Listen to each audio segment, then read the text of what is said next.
Ces dernières années, les populations gabonaises vivent au rythme des agressions et autres larcins survenant parfois au nez à la barbe des forces de sécurité et de défense. Une situation préoccupante qui devrait interpeller une fois de plus le chef de l'État Ali Bongo Ondimba, garant de la sécurité et du bien-être des Gabonais, sur la nécessité de résoudre cette problématique.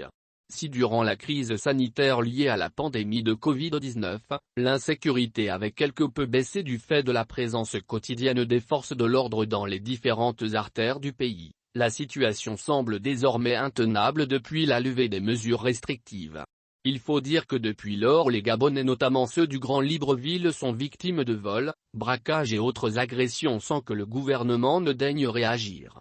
Preuve de cette insécurité qui selon certains observateurs démontre l'impuissance du ministre de l'Intérieur Lambert Noël Mata, le manque de confiance des populations envers les forces de sécurité. Pour preuve, dans une enquête menée par Afrobaromètre avec l'appui du Centre d'études et de recherche en géosciences politiques, il ressort que 75% des Gabonais n'ont pas du tout confiance en la police et la gendarmerie. Au moment où le chef de l'État devrait prononcer une allocution pour la célébration des 62 ans de l'accession du Gabon à la souveraineté internationale, les Gabonais espèrent voir cette problématique être abordée. Ainsi, les populations attendent d'Ali Bongo Ondimba des décisions fortes afin de mettre un terme à ce qui pourrait désormais s'apparenter à une volonté délibérée du gouvernement d'Ossouka Raponda de voir les Gabonais vivre dans la peur.